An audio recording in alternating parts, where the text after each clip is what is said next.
საღამო მშვიდობისა. ეთერშია საქართველოს ადვოკატები დამოუკიდებელი პროფესიისათვის და რადიო კომერსანტის ერთობლივი პროექტი. ბიზნესი და სამართალი. მე ამ გადაცემის ავტორი და წამყვანი ნინო ლიპარტია გახლავართ, ადვოკატი. დღევანდელ გადაცემაში სადაზღვევო ბროკერის ინსტიტუტზე ვისაუბრებთ. რას გულისხმობს სადაზღვევო ბროკერის საქმიანობა?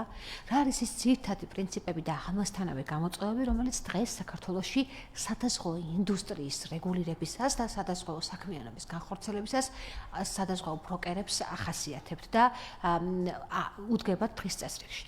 ამ და ბევრ სხვა საინტერესო თემებზე გადაცემაში სასაუბროთ მოვიწვიეთ ქალბატონი მაია კახიანი, კომპანია მაგნუსის აღმასრულებელი დირექტორი. მოგესალმებით ქალბატონო მაია, მადლობას გიხდით გადაცემაში მოწვევისათვის, მობრძანებისათვის, თქვენი დროისათვის და ზოგადად სანამ უშუალოდ გამოწვევებზე ვისაუბრებთ და პრობლემებზე, ჩვენი მსმენელისათვის რომ ძალიან ცხადად გახდეს ცნობილი, რას გულისხმობს სადაზღვევო ბროკერი, რა არის იგი, რა არის მისი ძირითადი საქმიანობა და ცხადია, როგორ ახორციელებთ ამას დღევანდელი იმ გამოწვევების და დღის წესრიგის ფონზე. მოგესალმებით ნინო, პირველ რიგში დიდი მადლობა მოწვევისთვის. მიხარია რომ დღეს თქვენი სტუმარი ვარ, ხშირად ვადევნებ თვალს თქვენს ეთერს და ყოველთვის შერჩეული გაქვთ აქტუალური და საინტერესო თემები. რაც შეეხება სადაზღვევო ბროკერს. მარტივ ენაზე რო ავხსნა დასაწყისში, ვინ არის სადაზღვევო ბროკერი? ეს არის შუამავალი რგოლი სადაზღვევო კომპანიას და მომხმარებელს შორის. დამეთანხმებით ალბათ რომ თანამედროვე სამყაროში დრო საკმაოდ ღირებულია. აქედან გამომდინარე დროის დაზოგვა არის ერთ-ერთი მნიშვნელოვანი ფაქტორი. კომპანიას მაგალითად ესაჭიროება ქონების დაზღვევა. ამ შემთხვევაში კომპანიამ უნდა გამოყოს კონკრეტული თანამშრომელი, რომელსაც დაავალებს მოიძიოს ქონების დაზღვევის მიმართულებით სხვადასხვა შეთავაზებები, მაგრამ ვინაიდან სადაზღვევო ბაზარზე დაახლოებით 18-მდე სადაზღვევო კომპანიაა, გამოდის რომ კომპანიის წარმომადგენელმა უნდა ცალ-ცალკე მოიძიოს სხვადასხვა სადაზღვევო კომპანიის პირობები, შემდგომ მოახდინოს შეაჯეროს, სათითაოდ განიხილოს ეს შეთავაზებები და აირჩიოს საუკეთესო ვარიანტი. მაგრამ ვინაიდან დაზღვევა sakmaud სპეციფიური თემაა, დაზღვევის ხელშეკრულებები საკმაოდ მოიცავს კომპლექსურია. დიახ, კომპლექსურია და მოიცავს რთულ ტერმინოლოგიას, რომელიც შეიძლება არ იყოს მარტივი ადამიანისთვის, რომელსაც არ აქვს გამოცდილება სადაზღვევო სფეროში, საკმაოდ რთულია იქ პირობების გარკვევა, გამონაკლისების ნაწილში სუსტი გადაწყვეტილების მიღება. ამ შემთხვევაში არიან სადაზღვევო ბროკერები, რომლებიც უმარტივებენ კომპანიას სწორი სადაზღვევო პროდუქტის შერჩევას. არის ხშირად შემთხვევები, რომ კლიენტი სარგებლობს სადაზღვევო პროდუქტით, მაგრამ სინამდვილეში მას ეს პროდუქტი არ ესაჭიროება, ან ამ ფორმით არ ესაჭიროება. შეიძლება კომპლექსური პროდუქტი არის უფრო მისთვის საჭირო, რომ რეალურად სხვა სახის პროდუქტი, დიახ. იმიტომ რომ აი ისევ ბრუნდებით იქ, რომ თუ არ არის კლიენტი ბოლომდე გათვითცნობიერებული დაზღვევის სფეროში და ზუსტად არ შეაფასებს თავის რისკს და საჭიროებებს, უკვე რთულია. როდესაც ბროკერი იწყებს ურთიერთობას კლიენტთან, ის პირველ რიგში ახდენს რისკ მენეჯმენტს, ანუ შეფასებას ახდენს სწორად რისკის, რომ უკვე კლიენტზე მორგებული პირობა შესთავაზოს მას. ეს არის ყველაზე მნიშვნელოვანი. ზოგჯერ გადაწყვეტილების მიღება ხდება ტარიფის მიხედვით, რაც ნამდვილად არ არის სწორი.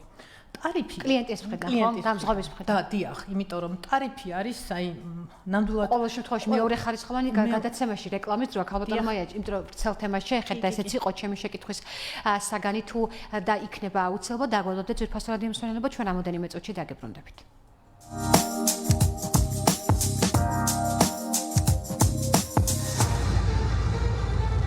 ბიზნესი და სამართალი ნინო ლიპარტიასთან ერთად. რეკლამა რადიო კომერსანტზე. ორბი ჯგუფი გთავაზობთ კომერციულ ფართებს ბათუმში უკვე აშენებულ 8 სხვადასხვა პროექტში. თქვენ შეგიძლიათ შეიძინოთ ანიქირაოთ კომერციული ფართები წამყვან ლოკაციებზე განთავსებულ პრემიუმ კლასის პროექტებში. კომერციული ფართები ორბი სიტიში. კომერციული ფართები ორბი ბიჩ ტაუერში. კომერციული ფართები ორბი რეზიდენსში. კომერციული ფართები ორბი პლაზაში. კომერციული ფართები ორბი სიტაუერში. კომერციული ფართები ავანგარდ ბაი ორბიში. კომერციული ფართები კომფორტ ბაი ორბიში. კომერციული ფართები ავენიუ ბაი ორბიში. თქვენ შეგიძლიათ შეიძინოთ ან იქირაოთ კომერციული ფართები წამყვან ლოკაციებზე განთავსებულ პრემიუმ კლასის პროექტებში. დამატებითი ინფორმაციისთვის დაგვიკავშირდით 511 521 521 511 521 521 ან გვეწვევთ ვებგვერდზე orbi.g. New Hospitals-ის ენდოსკოპიის ცენტრის გამოცდილი სპეციალისტები მაღალ ტექნოლოგიური აპარატურის გამოყენებით ატარებენ სადიაგნოსტიკო და სამკურნალო პროცედურებს: გასტროსკოპიას, კოლონოსკოპიას, ბრონქოსკოპიას და ამიერკავკასიაში მხოლოდ New Hospital-ში წვრილი ნაწლავის ენდოკაფსულარულ კვლევას. ჩასაწერად დაგვიკავშირდით 2 190 190. მრავალპროფილური კლინიკა New Hospitals-ი, კრწანისის ქუჩა ნომერი 12.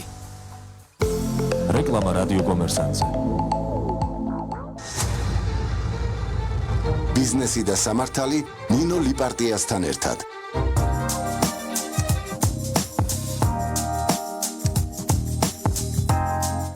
დაგიბრუნდით ეთერში და შეგახსენებთ, რომ გადაცემა მიმდინარეობს, ეს არის ბიზნესი და სამართალი ნინო ლიპარტიასთან ერთად და დღევანდელი გადაცემის სტუმარია ქალბატონი მაია კახიანი, კომპანია მაგნუსის აღმასრულებელი დირექტორი. ქალბატონი მაია, დღეს საუბრობთ სადაზღვევო ბროკერის ინსტიტუტთან დაკავშირებით და თქვენ ძალიან გასაგებად აღნიშნეთ, რატომ არის დღეს საჭირო სადაზღვევო ბროკერი და განსაკუთრებით რაც მნიშვნელოვანი და გეთანხმებით სრულად, ეს არის რომ ხაზი გაუსვით სადაზღვევო ურთიერთობა ეს არის კომპლექსური და სადაზღვევო ხელშეკრულებაც და პირობებიც ხშირად სავალდებულოა და აუცილებელია წაიკითხოს იმ პირმა, ვისაც პრაქტიკულ თეორიულ ცოდნასთან ერთად აქვს პრაქტიკული გამოცდილება, იმიტომ რომ მრავალ კომპონენტიანი ურთიერთობა.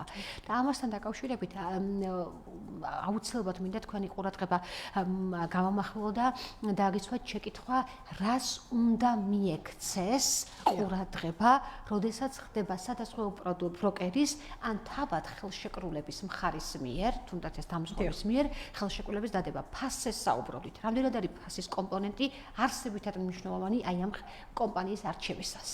დიახ, ნინო, სრულიად გეთანხმებით, რომ ეს არის საკმაოდ კომპლექსური საკითხი და დაზღვევის ხელშეკრულების გაფორმებამდე მაქსიმალურად საჭიროა, რომ დეტალურად უნდა გაეცნოს იქნება ეს კლიენტი თუ სადაზღვევო ბროკერი ხელშეკრულების დეტალებს.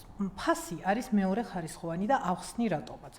ხშირ შემთხვევაში კლიენტები ყოველთვის ხელმძღვანელობენ ფასით, იმიტომ რომ ფიქრობენ რომ ხელშეკრულების დადებისას ხელშეკრულების, ანუ შეთავაზების, როდესაც განხილვის ეტაპზე მე ხშირად მქონია შემთხვევა, რომ კლიენტი დაინტერესებულა ფასით და უთქვამს, რომ ეს შეთავაზება ჩემთვის მისაღებია. ფასიდან გამომდინარე, მაგრამ ჩვენ ყოველთვის როგორც ბროკერები უხსნით, რომ ეს არის მეორე ხარისხოვანი ფაქტორი. თუ არ განიხილე დეტალურად გამონაკლისების ნაწილი, ზოგადად სადაზღვევო მომსახურების დაზღვევის რისკები პირველ რიგში. დიახ, დაზღვევი რა არის დაფარული რისკები ხელშეკრულების მიხედვით. აი, მხოლოდ ამ ყველაფრის შემდეგ, თუ უკვე ეს კომპონენტები მისაღებია, უკვე შემდგომ შეიძლება იხელმძღვანელო ფასით, რა თქმა უნდა. მაგრამ თუ ჯერ არ არის განხილული დაფარული რისკები, გამონაკლისები, ანაზღაურების როგორ ხდება ანაზღაურება და ასე შემდეგ, ეს უკვე რჩება მეორე ხარისხოვნად. ასევე გარდა იმისა, რომ დეტალურად უნდა აუხსნას ბროკერმა კლიენტს თუ რას მოიცავს დაზღვევა, ასევე ძალიან მნიშვნელოვანია ზუსტად აუხსნას მომსახურების მიღების წესი. მაგალითად, ხშირად არის შემთხვევები, როდესაც კლიენტმა გააფორმა დაზღვევის ხელშეკრულება, კმაყოფილია ყველაფრით და დადგა სადაზღვევო შემთხვევა და როგორც წესი პრობლემები იწყება მერე. უკვე იწყება პრობლემები იქიდან. ამიტომ დაზღვევის მომენტში სავალდებულოა, რომ სადაზღვევო ბროკერმა თუ სადაზღვევო კომპანიამ დეტალურად აუხსნას მომხმარებელს სადაზღვევო შემთხვევის დადგომის დროსაც როგორ უნდა მოიქცეს სწორად კლიენტი, რომ შემდგომ არ გაპრობლემდეს. ნუ ყველაზე ხშირი შემთხვევა რომ ავიღოთ ახლა მაგალითად ავტოსაგზაო შემთხვევა. კლიენტი უნდა იყოს სრულიად ინფორმირებული, რომ ავტოსაგზაო შემთხვევის დროს არ უნდა გადაადგილოს ავტომობილი, უნდა დაუყოვნებლივ დაუკავშირდეს სადაზღვევო კომპანიას, საპატრულო პოლიციას და ასე შემდეგ.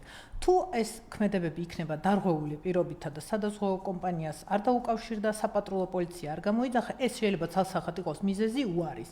ეს რაც ნიშნავს, რომ კლიენტი არ იყო თავიდანვე სწორად ინფორმირებული. შეიძლება მე გამოიყენოს სადაზღვევო კომპანიამ ეს, რომ თვითონ კლიენტი ვალდებული მიღებული იყო გაცნობოდა ანუ სახეზე იყო კლიენტის მიერ თავისი მოვალეობის დარღვევა. მაგრამ ნახეთ, როგორც გადაცემის დასაწყისში ვისაუბრეთ, ხელშეკრულებები იმდენად რთულად არის შედგენილი, წვრილი შრიფტით, გაჯერებული სხვადასხვა ტერმინოლოგიით, რომ კლიენტისთვის ზოგჯერ რთულია ზუსტად გაეცნოს და ზუსტი გადაწყვეტილება მიიღოს. ამიტომ სადაზღვევო ბროკერის ინსტიტუტი იმისთვის არის შექმნილი, რომ კლიენტებს გაუმარტივოს დაზღვევის შეძენის მთლიანი პროცესი, დაუზოგოს დრო და დაეხმაროს გააკეთოს სწორი არჩევანი. და საუკეთესო არჩევანი, რომ უკვე შემდგომ სადაზღვევო შემთხვევის დადგომის დროს არანაირი პრობლემა არ შეიქმნას, რა თქმა უნდა, ხელშეკრულების პირობების ფარგლებში. აი, აუცილებლად უნდა გკითხოთ და ჩვენი მაყურებელი დარწმუნებულად დაინტერესდება სადაზღვევო ბროკერის სერვისი და ნუ მომსახურებით სარგებლობს მხოლოდ იურიდიული პირები თუ ფიზიკურ პირებსაც შეუძლია მოგმართონ და პრაქტიკაში რამდენად ხშირია ფიზიკური პირების ჩართულობა თქვენ საქმიანობაში? დიახ, ახლავე აგიხსნით. ზოგადად, რა თქმა უნდა, სადაზღვევო ბროკერის მომსახურებით შეუძლია ისარგებლონ როგორც იურიდიულმა პირებმა, ასევე ფიზიკურმა პირებმა. არანაირი შეზღუდვა არ არის. ეს უბრალოდ დამოკიდებულია თვითონ კონკრეტული სადაზღვევო ბროკერის პოლიტიკაზე. ჩვენი კომპანია ემსახურება როგორც იურიდიულ პირებს, ასევე საცალო სეგმენტსაც მოიცავს. არიან კომპანიები, რომლებიც მხოლოდ კორპორატიულ კლიენტებს ემსახურებიან, მაგრამ ზოგადად კლასიკურ სადაზღვევო ბროკერს არანაირი შეზღუდვა არ აქვს და ორივე მიმართულების სეგმენტს ემსახურება. უბრალოდ აქ მინდა გავამახვილო ყურადღება იმაზე, რომ საცალო სექტორი სამწუხაროდ ისეთი განვითარებული ამ ეტაპზე არ არის დაზღვევის კუთხით. ანუ ფიზიკური პირები არ ირჩევენ, ნაკლებად ირჩევენ ბროკერებს? ზოგადად დაზღვევასაც შეგვიძლია ვთქვათ, რომ დიდი წილი დაზღვევის, რადგან დაზღვევა ჯერ კიდე განვითარებადი სფეროა საქართველოში, საცალო მიმართულებები ისე არ არის განვითარებული, როგორც უნდა იყოს, მაგრამ იმედს ვიტოვებთ, რომ რა თქმა უნდა დრო მოიტანს ყველაფერს და საცალო მიმართულებაც განვითარდება, მაგრამ სეგმენტი ამ მიმართულებით და ასევე ბროკერის ნაწილშიც ეხლა უკვე წლებთან განმავლობაში უფრო ვითარდება ეს მიმართულება და მიხარია, იმიტომ რომ ჩვენს კომპანიას იურიდიული პირების საკმაოდ დიდი პორტფელი აქვს, დაახლოებით ალბათ 400-მდე იურიდიულ პირებს ემსახურებით, მაგრამ უკვე ბოლო წლების დინამიკას, რასაც უყურებ, უკვე რითეილის მიმართულებაც საკმაოდ განვითარდა და ავტოდაზღვევის მიმართულებით, საცალო ჯანმრთელობის დაზღვევის მიმართულებით, თუნდაც ქონების დაზღვევით, ანუ ეს მიმართულებები იზრდება ეს წილი და რაც ძალიან სასიამოვნოა. და თქვენ ახსენეთ და ძალიან ფრთხილად ისაუბრეთ ხელშეკრულების დადების მომენტში სადაზღვევო ბროკერის ჩართულობაზე და ეს ძალიან კარგია, იმიტომ რომ არაერთი დავა სხვადასხვა ინსტანციის სასამართლოში ყოფილა იმასთან დაკავშირებით, როდესაც მხარი ამბობს, მე თუ ეს თუ იყო ჩემი მოვალეობა, მე არ ვიცოდი, იმიტომ რომ ხელშეკრულება წვრილი შრიფტით იყო, ეს ეწერა მეორე გვერდზე, ან შეიძლება 24 გვერდზე, შეიძლება პირველ გვერდზე ეწერა, მაგრამ იმდენად რთული ტერმინოლოგია იყო, მე ეს ვერ გავიგი, არ წამიკითხავს, არ მომეცა საშუალება გავაფორმე ბენზინგასამაც სადგურზე მაგალითად პროდუქტი შევისყიდე და ასე შემდგომ, და არაერთი დავაში იყო აღნიშნული ესე იგი მოსაზრებები გაჟღერებული მხარის მიერ. მაგრამ ხელშეკრულების დადების მომენტში ხართ ჩართულები და გასაგებია თქვენ ამარ წელწად ისაუბრეთ, მაგრამ რამდენად ხშირია, ან რა როლი აქვს უკვე სადაზღვევო ბროკერს სადაზღვევო შემთხვევის რეგულირების პროცესში? ანუ მას შემდგომ რაც ზარალი დადგება. თუ ყველაზე მნიშვნელოვანი პრობლემა იწყება აქ. მეტნაკლებად ურთიერთობა და დავაც შეიძლება ამას მოყვეს. პირველად ეტაპზე მაინც დავა და ურთიერთობა მშვიდია, ხელშეკრულება ფორმდება, გადაიხდება სადაზღვევო პრემია და ამით მორჩა. მაგრამ თუ მოხდა სადაზღვევო შემთხვევა, მე შეიძლება წარმოიშვას დღის წესრიგში დავის პერსპექტიული დავა. აი თქვენ რა ეტაპზე ხართ ჩართული და როგორ? დიახ, რა თქმა უნდა. გეთანხმებით ნინო, რომ იმისათვის რომ გაიგოს კლიენტმა სწორად აირჩია თუ არა ესა თუ ის სადაზღვევო კომპანია, ეს მომენტი დგება მხოლოდ ზარალის დადგომის დროს. აქამდე ზარალის დადგომის მომენტამდე კლიენტს და სადაზღვევო ბროკერს შორის, ან კლიენტს და სადაზღვევო კომპანიას შორის ურთიერთობა არის დაფუძნებული მხოლოდ ნდობაზე. დიახ. უკვე შემდგომ, როდესაც დგება სადაზღვევო შემთხვევა, ზარალი უკვე კლიენტს შეუძლია ზუსტად განსაზღვროს, რამდენად სწორად აირჩია თავის დროზე დაზღვევა. ჩვენ როგორც სადაზღვევო ბროკერები, არა მარტო დაზღვევის გაფორმების მომენტში, ჩვენ ყოველთვის ვიძახით, რომ სადაზღვევო ხელშეკრულების გაფორმების მომენტიდან იწყება ჩვენი და კლიენტის ურთიერთობა. გაფორმების მომენტიდან? მომენტიდან, გაფორმებამდე? გაფორმებამდე ეს ერთი ეტაპია, რომ აურჩიოთ მას სწორი დაზღვევა, დეტალურად აუღწეროთ. თუ საკმაოდ მნიშვნელოვანია ხელშეკრულების დადებამდე არსებული ურთიერთობა, მათ შორის ინფორმაციის მიწოდება ორმხრივი. რა თქმა უნდა. იმიტომ რომ სადაზღვევო კომპანია, სადაზღვევო ხელშეკრულებები სხვა ტიპის ხელშეკრულებისგან განსხვავებით დამატებითი ფიდუციური ვალდებულებები აქვს და ორი მხრივად არის ინფორმირების ვალდებულება. ეს საკანონმდებლო ჩანაწერი. დიახ. აი დიახ, რომ დაუბრუნდეთ ჩვენ შეკითხვას. იწყება ხელშეკრულების კონტრაქტით, მაგრამ იწყება რეგულირების ეტაპზე რა და დგება სადაზღვევო ზარალი. აქ უკვე ჩვენი ჩართულობა არის ყველაზე მნიშვნელოვანი. ზარალის დადგომის პირველივე წუთიდან სადაზღვევო ბროკერები ვართ ჩართული ამ საკითხში.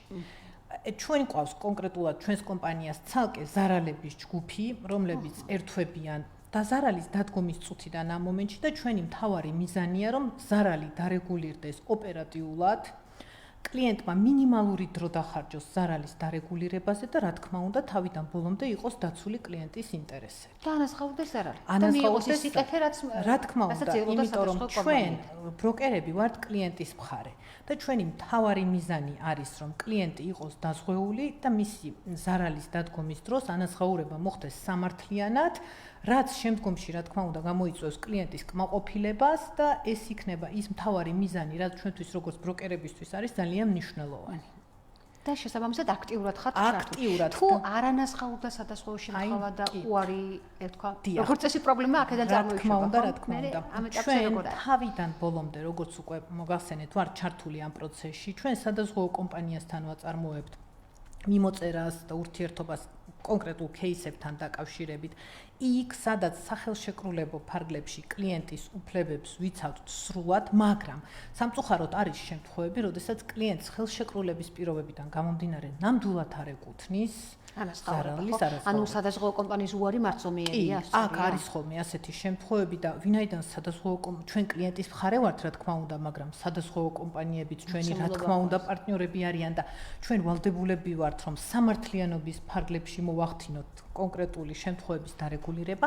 ჩვენ ვცდილობთ, რომ კლიენტს სრულად დეტალურად აუხსნათ სადაზღვევო კომპანიის პოზიცია, რომელიც რა თქმა უნდა ყოველთვის დაფუძნებულია ხელშეკრულების კონკრეტულ მუხლებზე, ასე შემდეგ და ვცდილობთ, რომ ეს кейსები დავარეგულიროთ, ისე რომ უარის თქმა თუ მარწომიერია ან არ დათანხმდა, ასეთ შემთხვევაში გასაჩივრების ნაწილში ხართ ჩვენ ჩართული. კი, არის ხოლმე შემთხვევები, როდესაც, მაგრამ იცით რა არის, ჩვენს პრაქტიკაში ჯერ სასამართლო დავები ნამდვილად არ გვქონია. ძალიან კარგია.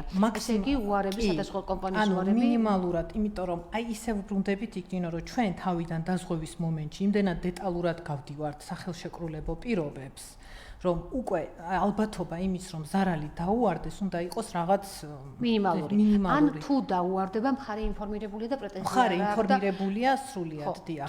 თუ დაუარების პრაქტიკაც გექნებოდა დარწმუნებული ვარ, უბრალოდ მხარე ინფორმირებულია და პრეტენზია ნაკლებია. თქვენ ახსენეთ, რომ თქვენ კლიენტის მხარეს ხართ.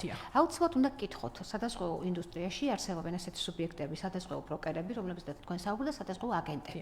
ჩვენი მსმენელისათვის განსხვავება რა არის, რომ ახსნათ. განსხვავება რა არის და რომელი სერვისის მისაღებად ვის უნდა მიმართონ სასურველი სერვისის მისაღებად. მე ხშირად გამიგია პოზიცია, რომ სადაზღვევო აგენტს და სადაზღვევო ბროკერს აიგივებენ, იმიტომ რომ ზოგჯერ მსმენელისთვის შეიძლება ჩვენ მემყოლია კლიენტები, რომელსაც ზოგჯერ კითხვას დაუსვათ ჩვენთვის, რომ აგენტი, ანუ თქვენ სადაზღვევო ბროკერები ხართ და ვინ არიან აგენტები? აქ სადაზღვევო აგენტი ჩვენგან განსხვავებით არის მხარე, რომელიც წარმოადგენს კონკრეტულ სადაზღვევო კომპანიას. სადაზღვევო აგენტები მისი ინტერესების გამტარებელი. დიახ. სადაზღვევო აგენტი არის მიბმული კონკრეტულ სადაზღვევო კომპანიაზე და უკვე ამ კომპანიის ინტერესების ფარგლებში ცდილობს მოახდინოს კლიენტთან ხელშეკრულების გაფორმება. ჩვენ როგორც სადაზღვევო ბროკერები, ჩვენ ვართ კლიენტის მხარე და ჩვენ ერთდროულად შეგვიძლია სხვადასხვა სადაზღვევო კომპანიების შეთავაზებების მიღება, განხილვა და კლიენტისთვის შეთავაზება. ამიტომ აქ ყველაზე ესეთი ძირითადი განსხვავება სადაზღვევო აგენტს და სადაზღვევო ბროკერს შორის არის ის, რომ ბროკერი არის კლიენტის ინტერესების გამტარებელი და კლიენტის მხარე, ხოლო სადაზღვევო აგენტი არის კონკრეტული სადაზღვევო კომპანიის წარმომადგენელი. გასაგებია და შესაბამისად თუ კლიენტს უნდა ნეიტრალური ინფორმაციის გაგება და მის ინტერესების დაცვა, ამისათვის უნდა გამოიყენოს სადაზღვევო ბროკერის ინსტიტუტი, ხო? დიახ. და აუცილებლად უნდა გითხოთ, როდესაც ვსაუბრობთ სადაზღვევო ბროკერზე. მოგეხსენებათ სადაზღვევო საქმიანობა, ეს არის რეგულირებადი საქმიანობა და სახელმწიფოს შესაბამისი ორგანო აკონტროლებს და ზედამხედველობს მათ საქმიანობას. კონკრეტულად სადაზღვევო ბროკერის საქმიანობა არის თუ არა რეგულირებული საქმიანობა და მას რაიმე ანგარიშმავალდებულებელი მოქმედებების განხორციელება და ზედამხედველობა სხვა უწევს შესაბამისი ორგანო. იმისათვის რომ დავიწყოთ ეს საქმიანობა, რა არის აუცილებელი? თუ სტარტაპის ფარგლებში შეგვიძლია განვახორციელოთ აღნიშნული საქმიანობა. რამოდენიმე წლის წინ იმისათვის რომ კომპანიას დაეწყო განეხორციელებინა საქმიანობა სადაზღვევო საბროკერო სფეროში, ბევრად მარტივი იყო ამ საქმიანობის წამოწყება. უკვე რამოდენიმე წელია საკმაოდ გამკაცრდა მოთხოვნები, უკვე საკანონმდებლო დონეზე მოხდა დარეგულირება. აღნიშნული, რა იყო ამის მიზეზი? ალბათ ის რომ უკვე საჭირო იყო ჩარჩოებში მოქცევა სადაზღვევო ბროკერის ინსტიტუტის და ეს ძალიან კარგია და ეს არის კიდევ ერთი ნაბიჯი იმისათვის რომ სადაზღვევო ბროკერის ინსტიტუტი საქართველოში უფრო განვითარდეს და უფრო რაღაც სხვა როლი მიენიჭოს მას. და რეგულირდეს ეს თვითნებური საქმიანობა არ იყოს, ხო? რა თქმა უნდა. ამ ეტაპზე სადაზღვევო ბროკერის საქმიანობის განხორციელებისთვის საჭიროა რამოდენიმე კრიტერიუმის დაკმაყოფილება. ერთ-ერთი მნიშვნელოვანი საკითხი არის, რომ ყველა სადაზღვევო ბროკერები, ვინც მოღვაწეობს დღესდღეობით სადაზღვევო ბაზარზე, საჭიროა რომ მათ კონდეთ პროფესიული პასუხისგებლობის დაზღვევის. პასუხისგებლობის დაზღვეულია? დიახ, ეს საჭიროა. ანუ ჩვენ როგორც სადაზღვევო ბროკერები იმისათვის რომ განვახორციელოთ აღნიშნული საქმიანობა, ვალდებულნი ვართ რომ დავაზღვიოთ ჩვენი პროფესიული პასუხისგებლობა. კონკრეტულად ჩვენს კომპანიასაც რა თქმა უნდა აქვს ეს პროდუქტი 1 მილიონი ლარის ფარგლებში აქვს მაგნუს სადაზღვევო ბროკერს ჩვენი პასუხისგებლობა დაზღვეული და ეს კიდევ ერთხელ აძლევს კლიენტს უფრო მეტ გარანტიას იმის რომ დაზღვევის დროს სწორი არჩევანი გააკეთოს და რა თქმა უნდა ბროკერის მეშვეობით რომ ხდება დაზღვევის ხელშეკრულების გაფორმება კლიენტი უკვე ორმაგად არის დაცული. და თუ სადაზღვევო და რა პრეტენზია შეიძლება მას გაუჩნდეს ბროკერის მიმართ? მაგალითად არასწორად მივაწოდეთ რაიმე ინფორმაცია დაზღვევის მომენტში ჩვენ რამაც შემდგომ უკვე გამოიწვია ზიანის მიყენება კლიენტისთვის. პრაქტიკაში საქართველოს პრაქტიკაში თქო და თქვენ არ ქონიათ, მაგრამ საქართველოს პრაქტიკაში მე ასეთი დავშესახება არ ქონია. მაგრამ ნახეთ როგორ მაინც კლიენტისთვისაც რამდენად კარგია, როდესაც უკვე ურთიერთობა აქვს ბროკერთან, ანუ კონსულტანტთან, რომლის პასუხისგებლობაში უკვე შეუძლია რომ დარწმუნებული იყოს სრულად. და რომლის საქმიანობაც პასუხისგებლობა დაზღვეულია. ძალიან საინტერესოა, ქალბატონ მაია, გადაცემაში რეკლამის დრო დაგველოდეთ, ჩვენ რამოდენიმე წუთში საინტერესო თემებით დაგებრუნდებით.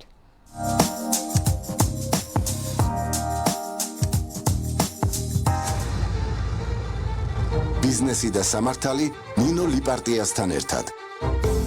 რეკლამა რადიო კომერსანტზე. ორბი ჯგუფი გთავაზობთ კომერციულ ფართებს ბათუმში უკვე აშენებულ 8 სხვადასხვა პროექტში. თქვენ შეგიძლიათ შეიძინოთ ანიქირაოთ კომერციული ფართები წამყვან ლოკაციებზე განთავსებულ პრემიუმ კლასის პროექტებში. კომერციული ფართები ორბი სიტიში. კომერციული ფართები ორბი ბიჩ თაუერში. კომერციული ფართები ორბი რეზიდენსში. კომერციული ფართები ორბი პლაზაში. კომერციული ფართები ორბი სიტაუერში. კომერციული ფართები ავანგარდ ბაი ორბიში. კომერციული ფართები კომფორტ ბაი ორბიში. კომერციული ფართები ავენიუ ბაი ორბიში.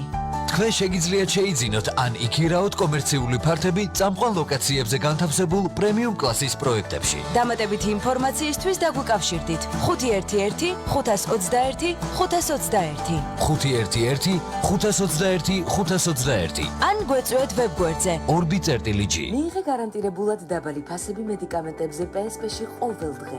დამატებითი ფასდაკლება ყოველ სამშაბათს, ოთხშაბათს და პარასკევს. PSP, ჩემი ოჯახის საფთიაქი. რეკლამა რადიო კომერსანტზე. ბიზნესი და სამართალი ნინო ლიპარტიასთან ერთად.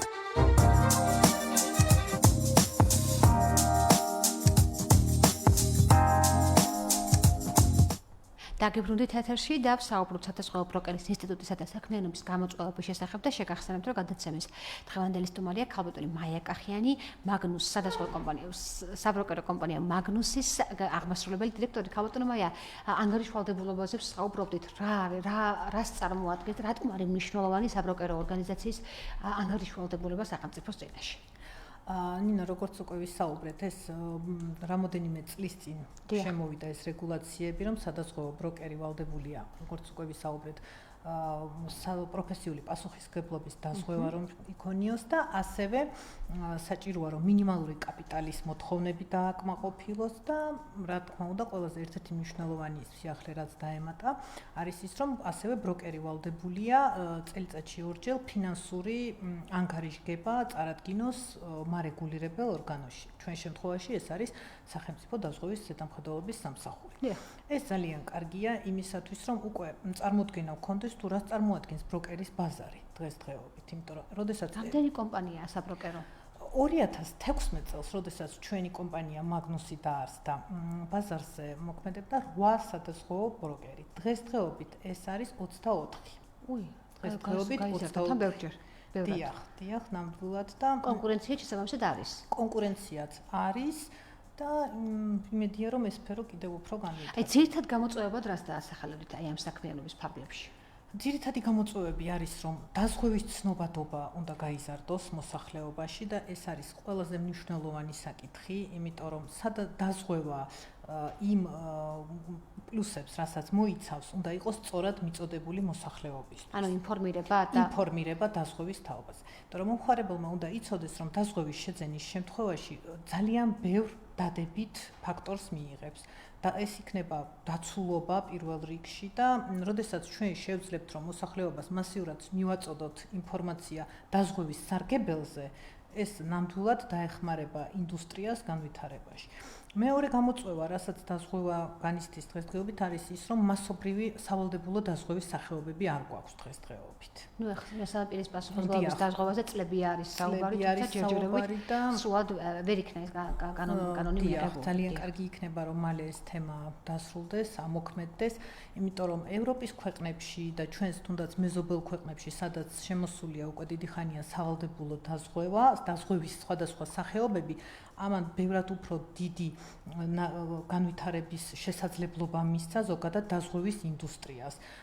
თუ ვისაუბრებთ ავტომფლობელთა სავალდებულო პასუხისმგებლობის დაზღვევაზე, ეს რა თქმა უნდა განავითარებს საცალო მიმართულებასაც და საკმაოდ კარგად იმოქმედებს. ეს აუცილებლად უნდა ითქვას, რომ შემცირდება ამით დავები, იმიტომ რომ სხვადასხვა ინსტანციის სასამართლოში დღეს ასობით დავა, რომელიც ეხება ავტოსაბზაურის შემთხვევიდან მიყენებულ ზიანს. ასობით დავა არის და ბუნებრივია ეს პირდაპირ ეხება მოქალაქეთა და იმ პირთან მოპასუხეთა გადახდილს უნარიანობაზე და ასე შემდგომ ეს საალკე საკითხია და ამაზე ოდნავ მოგვიანებით. და აი ესეც ცნობადობის ნაწილია ჩვენ რომ სწორად მივაწოდოთ მოსახლეობას თუ რა სარგებელს მოიტანს სავალდებულო დაზღვევა.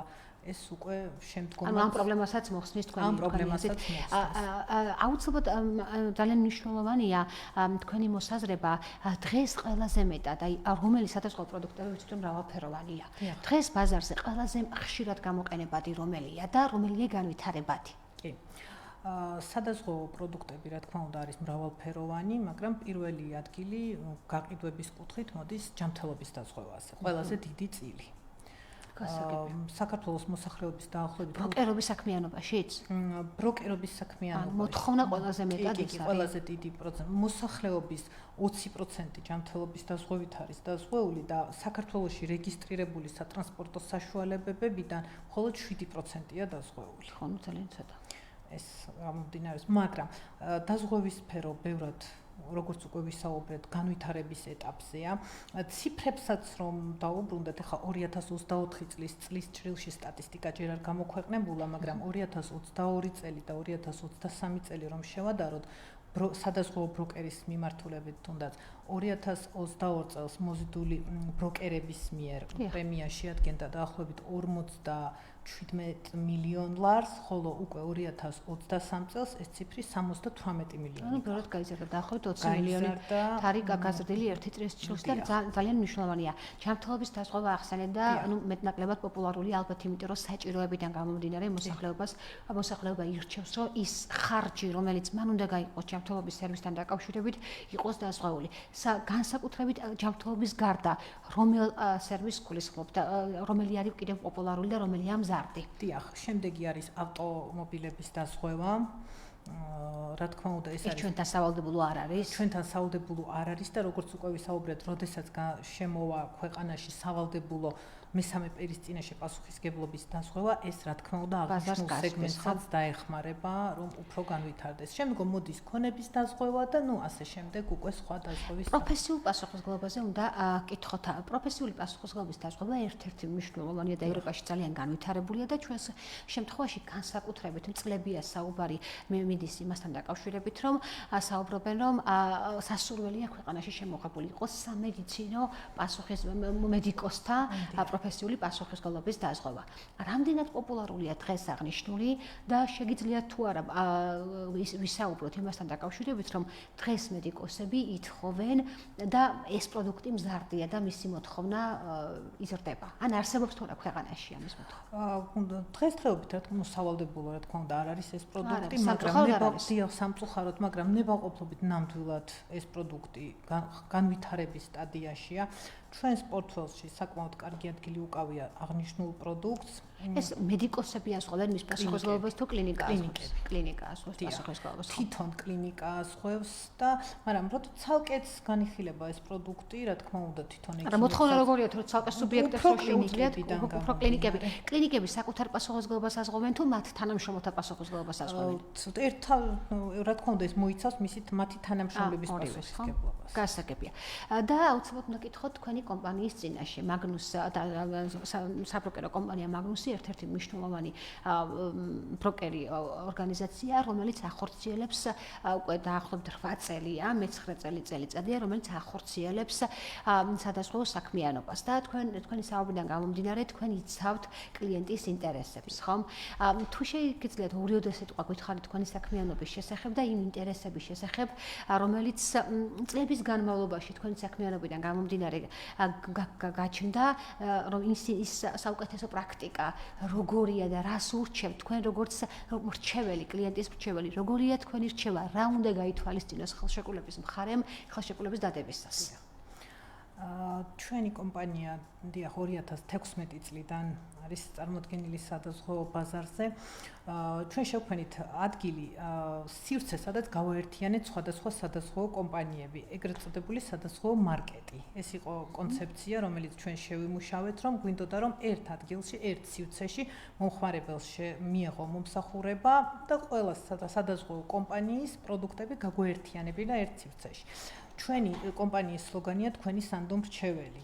ამიტომ თვითონ თავარი ჩვენი მიზანი არის, რომ შევძლოთ მომხმარებლებს, შევთავაზოთ საუკეთესო მომსახურება და ვიყოთ მათთვის მართლაც საუკეთესო მრჩეველი. და კომფორტული რა თქმა უნდა. დიახ, დაზოგონ ჩვენმა მომხმარებლებმა დრო და მიიღონ საუკეთესო მომსახურება. მე ურჩევ პირველ რიგში მომხმარებელს, რომელსაც სურს, რომ მიიღოს დაზღვევის საუკეთესო დაზღვევის შეთავაზება, დეტალურად გაეცნოს მომსახურების ხელშეკრულების პირობებს.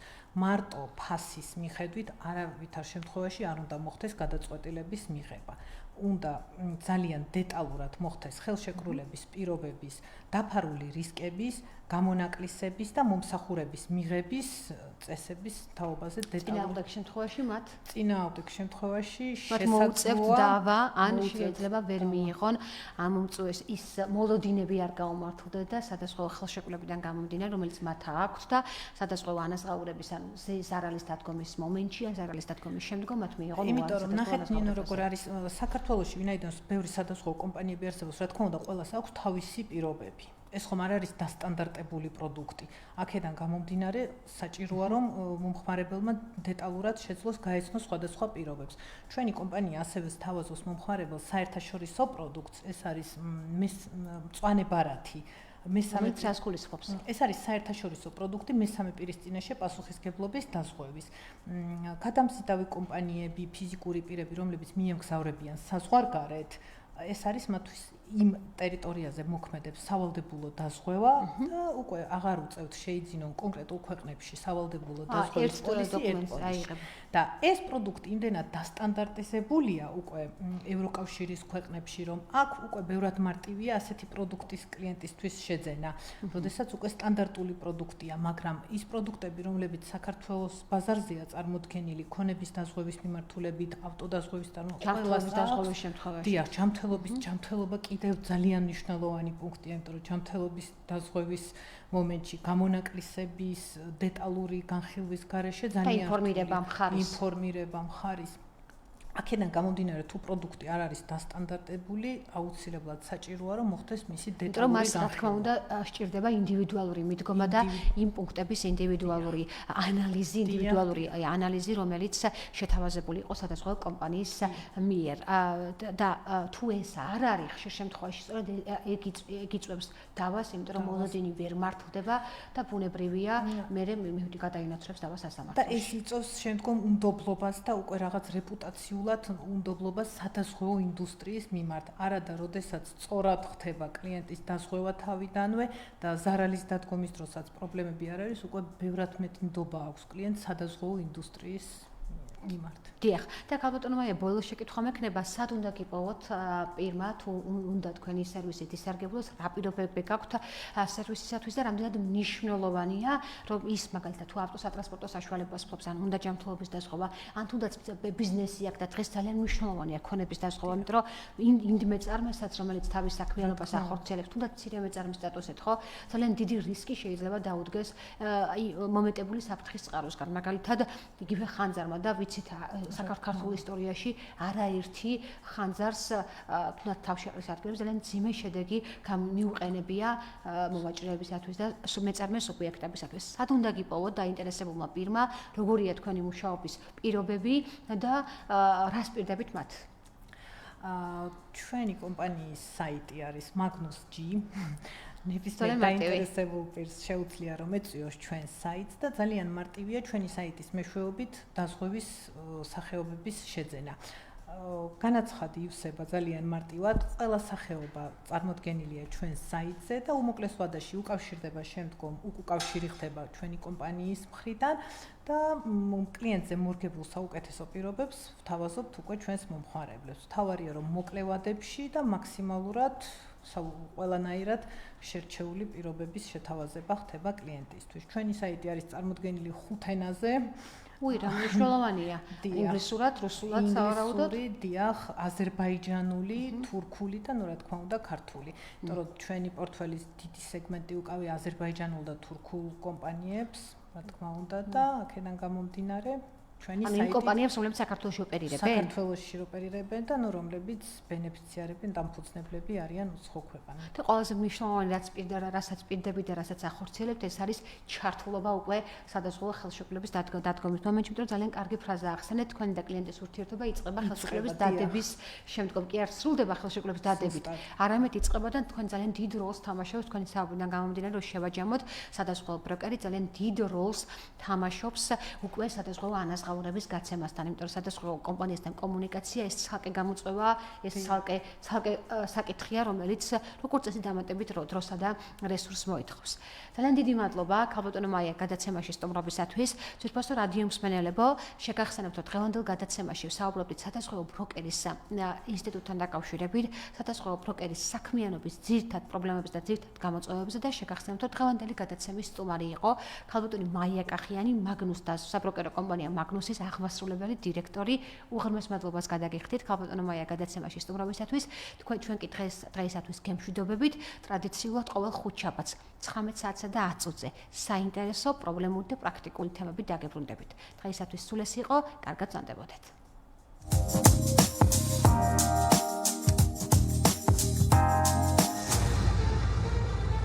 ბიზნესი და სამართალი ნინო ლიპარტიასთან ერთად.